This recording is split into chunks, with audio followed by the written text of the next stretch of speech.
Welcome, ladies and gentlemen, to another episode of the Halo Lore series. My name is Scout with 3 guns down as always.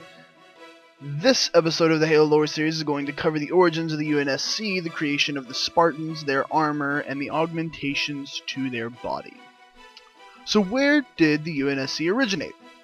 Well, the origins of the UNSC are actually based in our own history, going back as far as World War I to the League of Nations. Then the United Nations of World War II, which later became the United Nations Space Command. When the UN started massively militarizing its off-world colonies, it was for the purpose of fighting communist and fascist forces in the interplanetary war.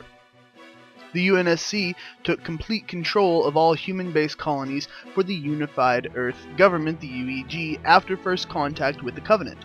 The war against the insurrectionists, also known as the Freedom Fighters to some, continued into 2525 until first contact on Harvest.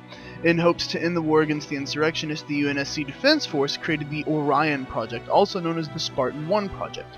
There were 2 stages to the Orion Project. First for 65 applicants, then again for 165. The massively successful results for the Spartan 1 project prompted for a second one, in which they selected Dr. Halsey to lead. However, before we move into the Spartan 2 project, there is one notable character from the Spartan 1 projects that all of you should know pretty well.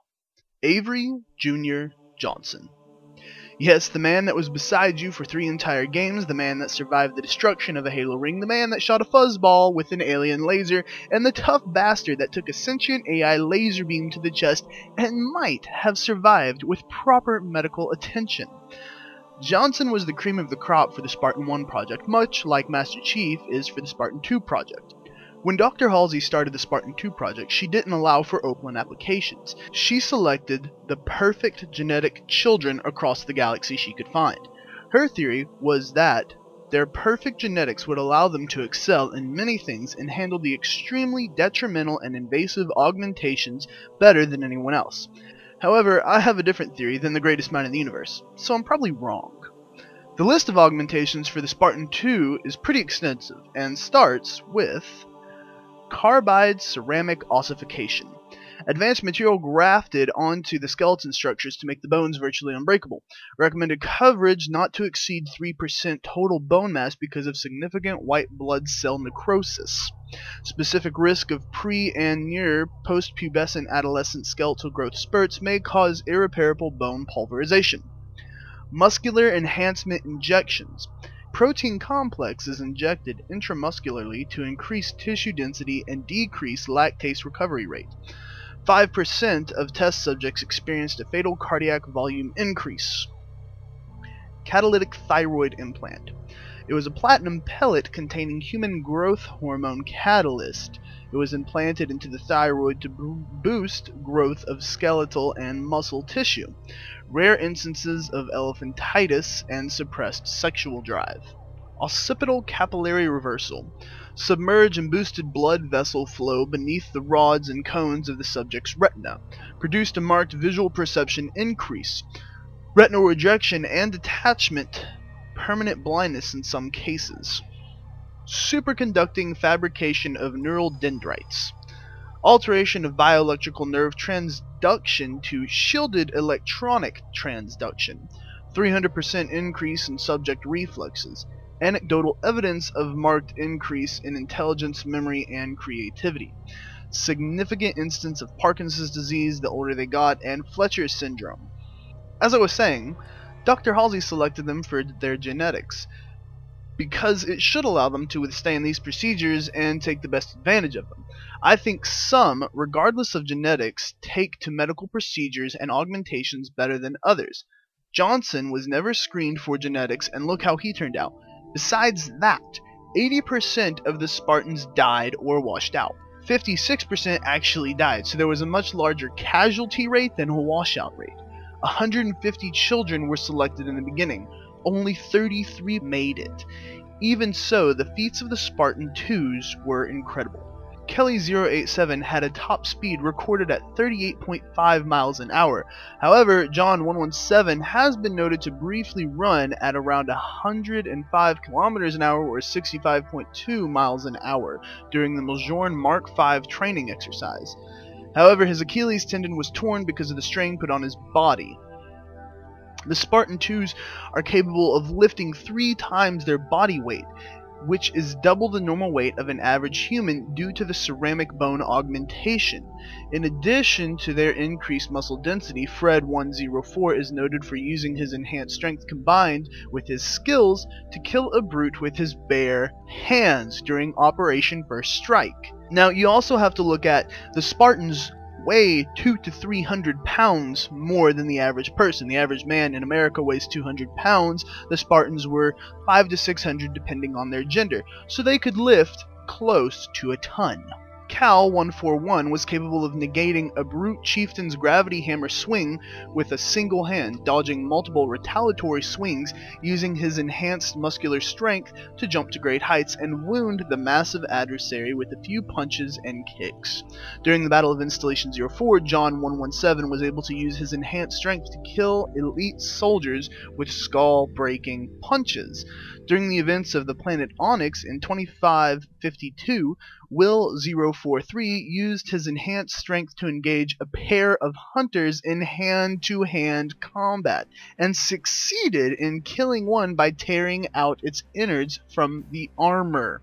In the same battle, Kelly 087 engaged 3 elite Spec Ops in hand-to-hand combat, snapping the wrist of one elite, taking the energy sword, and cutting 3 others in half in a single swing. Later, during the boarding of Pleiade, Naomi 010 defeated an elite with a single uppercut, breaking its spine in the process. And lastly, during the Battle of the Rubble in 2535, Adriana 111 used her enhanced strength to lift a mongoose by the handlebars and ram several grunts with it. She followed up her maneuver by using the mongoose as an improvised hammer, smashing 3 guns into the ground, pulverizing them in the process. Needless to say, the abilities that the Spartans 2 had were unbelievable. However, the detrimental augmentations that befell the Spartans 2s, which very few survived, paved the way for Project Chrysanthemum, or the Spartan 3 project. Spartan Project 3 had a casualty rate of 0%, much better compared to the 56%. Spartan Project 3 received all the augmentations that Spartan 2 did, slightly improved, with one more additional augmentation, which was a neural-altering non-carcinogenic mutagen, a neural drug referred to as 009762-00. The drug 009762-000 alters key regions of an individual's frontal lobe, enhances aggression response to dangerous levels requiring regular dosage of 009127PX and 009927DG to be taken to avoid uncontrollable aggression. 009127PX was a cyclodioxine, a bipolar integration drug. It counters the effects of the neural-altering non-carcinogenic mutagen, and 00927 is actually a drug we use today, misoolzapine. Both of these were used to counter bipolar effects and aggression effects of the neural-altering non-carcinogenic mutagen. I'm not sure which one's easier to say at this point. 0096. You know what? We're not going to say them anymore. Drug. Bad drug. But you could imagine a Spartan being out in the field for long durations. Now, they could load up their suit to take extra dosages of the drug, but eventually, what if they ran out? If you find a rogue Spartan somewhere that's unbelievably aggressive, you've suddenly lost 2, 3, maybe 10 Marine squads. Kind of a bad idea. The crazy thing about the Spartan augmentations is that Officer Franklin Mendez, head of surgical operations, stated that after the augmentations of the Spartan 2s, they will only get better as they adjust to them. Therefore, many of the Spartans' attributes have been increased over time and not recorded. These abilities were completely independent of the Miljourn armor, which would only further augment the capabilities of the Spartans. Speaking of their armor, Miljourn is also the name of Thor's hammer. There are 6 iterations and 2 alternative iterations of the armor, including a version in black made specifically for Team Black. It always looks better in black, kids. The Mark 1, 2, and 3 versions of the armor required some kind of external power source, which was one of the vast improvements of the Mark 4. You didn't have to carry a generator on a backpack. The version John 117 is most commonly seen as the Mark 6. That's all Gen 1 Mark 1 through 6. The latest version of the armor has improvements such as nanobots for automatic repair both to the suit and user, next-gen fusion plasmid hybrid power systems, atmospheric insertion systems. This idea actually came from John 117 when he entered Earth's atmosphere in Halo 2 and the beginning of Halo 3. Slip space deinsertion capabilities in case they were to get lost from a ship in slip space, they could actually take themselves out.